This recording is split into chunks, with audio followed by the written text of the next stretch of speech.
The surface of the water is on fire. Smoke from a burning tanker hull coils into a pale sky.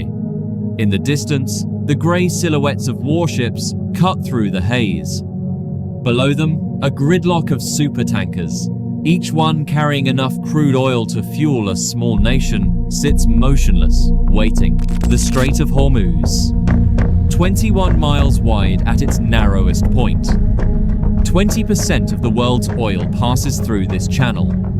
Nations have gone to war over it. Empires have been shaped by it. But descend beneath the burning hull, beneath the sonar pings of military submarines, beneath the thundering propeller wash of supertankers, and you enter a world that was already ancient when the first human civilization drew breath. These animals were here before the first ship was built. They will be here long after the last one rusts into the seabed. This is what war looks like from below. The heat that should not be. The water here, in summer, routinely exceeds 95 degrees Fahrenheit. That is the temperature at which coral reefs around the world collapse. The Great Barrier Reef experiences catastrophic mass bleaching at precisely this threshold. Colonies that have been growing for thousands of years turn white and die within weeks. And yet here, in the most polluted, most militarized, most acoustically assaulted stretch of ocean on Earth, the coral is thriving. The answer lies in an evolutionary arms race that has been running for millions of years. The corals of the Persian Gulf host a heat-adapted mutant strain of symbiotic algae, zooxanthellae, whose photosynthetic machinery does not break down at temperatures that destroy every standard strain. They keep working. They keep feeding their coral hosts.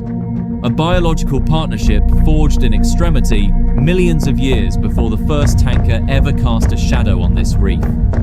Each coral is not one animal. It is a colony, thousands of tiny polyps, each no larger than a pinhead, building a shared limestone skeleton that may have taken centuries to form. They feed at night, extending stinging tentacles into water that now carries traces of heavy fuel oil and chemical dispersants from military operations above. These colonies have survived ice ages. They have survived mass extinction events that killed 70% of all life on Earth. Whether they will survive us remains an open question. The whale shark. Through the blue haze, a shape emerges. 40 feet long, wider than a car is long, moving with the slow, effortless authority of something that has absolutely nothing to fear. The whale shark Rhincodon typus is the largest fish in the ocean. A gentle giant that has been filtering plankton from these waters for 25 million years. Its mouth, nearly 5 feet wide, hangs open as it cruises forward, filtering up to 6,000 liters of water every hour. This animal navigates by reading the ocean. It detects chemical gradients in the water column. It senses the electromagnetic fields generated by living creatures. In a strait where military, sonar, propeller cavitation, and the electromagnetic signatures of warships now layer over everything natural, the question researchers have only recently begun to ask is, what has changed in what this animal can hear, sense, and find? It gives the warship above it a wide berth. Not because it is afraid, because it has learned, slowly, over time, that this part of the ocean is no longer quiet.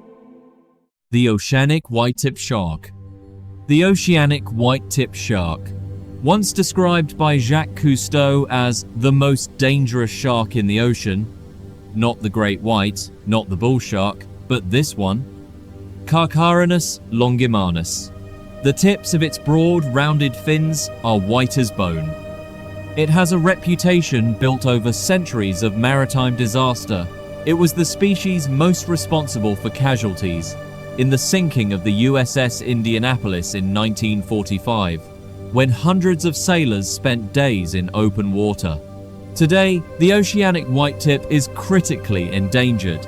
A population that once numbered in the millions has been reduced by more than 95% due to decades of overfishing.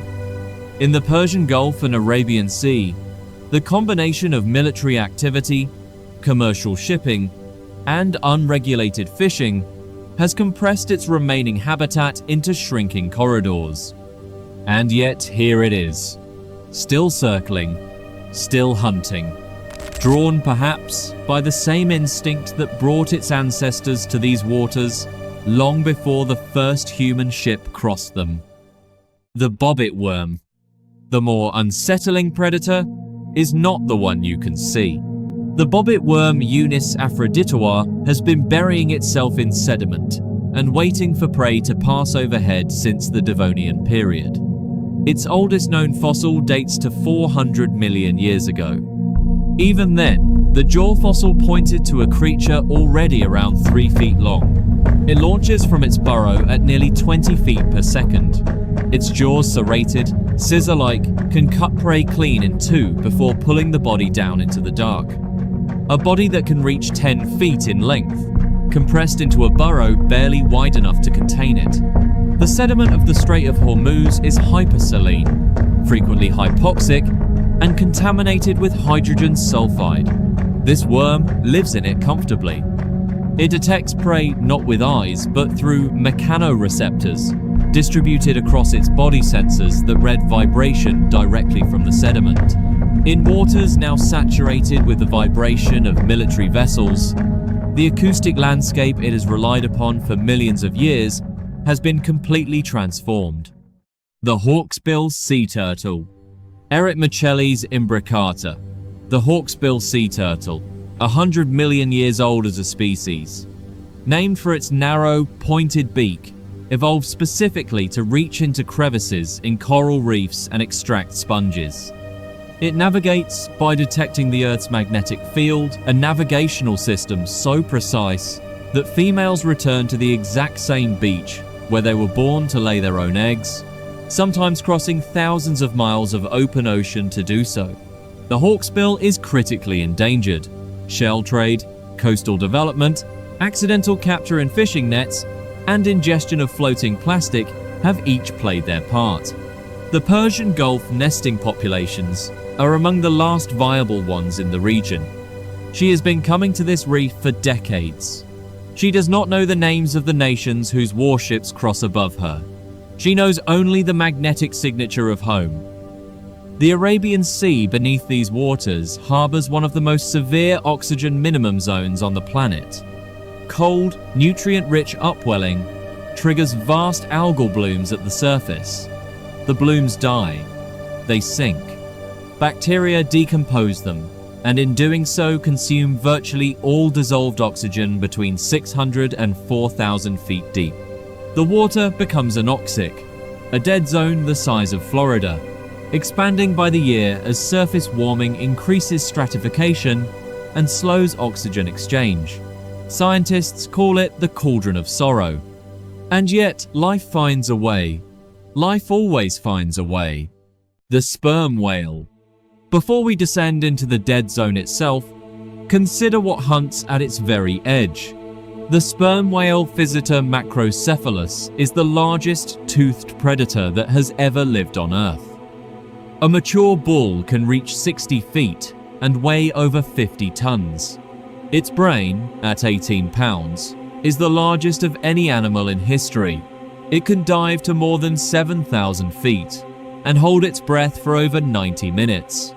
It hunts giant squid in the oxygen minimum zone using clicks so powerful up to 230 decibels that researchers believe they may be capable of stunning prey at close range. Each click is produced by the spermaceti organ in the whale's enormous rectangular head, a structure unique to this species, and one that centuries of whalers hunted almost to extinction for the waxy oil inside it. Military sonar operates at frequencies that overlap with sperm whale communication. Studies across multiple ocean basins have documented strandings, altered diving behavior, and disrupted feeding in sperm whales exposed to naval sonar exercises. In the Strait of Hormuz, one of the most acoustically active military theaters on Earth, these animals navigate an underwater soundscape that bears little resemblance to the one their species evolved to read. It clicks into the dark below, reading the echoes, looking for squid, finding, instead, the strange and unfamiliar reflections of submarine hulls. The blobfish and the faceless cusk. In the photographs that made it famous, the blobfish appears as a drooping, gelatinous face, a cartoon of misery. In 2013, it was voted the world's ugliest animal. But that image is a deception. What you see in photographs is decompression damage. Hauled from depths of over 5,000 feet in a fishing trawl, the sudden pressure change causes the animal's body to expand catastrophically. That is not what it looks like at depth. In its natural environment, the blobfish hovers effortlessly just above the seafloor, its body composed of tissue slightly less dense than the surrounding seawater. It expends almost no energy on movement or buoyancy. In a place where oxygen is so scarce that building and maintaining dense muscle tissue is biologically unaffordable, the blobfish has solved the problem elegantly by eliminating muscle almost entirely. Its companion in the deep, the faceless cusk, takes this logic one step further. It has no visible eyes, no recognizable mouth, just smooth, featureless flesh where a face should be. Eyes were metabolically expensive to maintain in a place with no light whatsoever. So evolution removed them over millions of generations, burying them deep beneath the skin where they serve no remaining purpose. It navigates by chemistry and touch. It has been doing this unchanged since before the dinosaurs walked the earth. The giant squid. For most of human history, the giant squid was a monster of legend. The kraken, a creature that drags ships to the bottom of the sea. Architeuthis dux, the giant squid. It can reach 43 feet in length. Its eyes, the largest of any living animal on Earth, up to 11 inches in diameter, evolved specifically to detect the faint bioluminescence of predators in the absolute darkness of the deep sea. It was not filmed alive in its natural habitat until 2006. Before that, everything scientists knew about it came from dead specimens, washed ashore, and from the scarred skin of sperm whales, the circular marks left by giant squid suckers rimmed with sharp teeth. Evidence of battles fought in total darkness, miles beneath the surface. The Arabian Sea's oxygen minimum zone creates a biological boundary that concentrates prey and predators at specific depth layers, the exact layers where giant squid hunt. It turns one enormous eye upward, toward the faint trace of ship noise filtering down through 4,000 feet of water. Then it disappears back into the dark. The deep sea has been operating perfectly, without our knowledge, for hundreds of millions of years. We are brief visitors on an incredibly ancient, deeply resilient, and utterly uncompromising planet. The honest question is not whether these animals will survive us. Most of them almost certainly will. They have survived far worse. The question is whether we will be wise enough and humble enough to deserve to share a planet with things this old, this strange, and this magnificently indifferent to our geopolitics.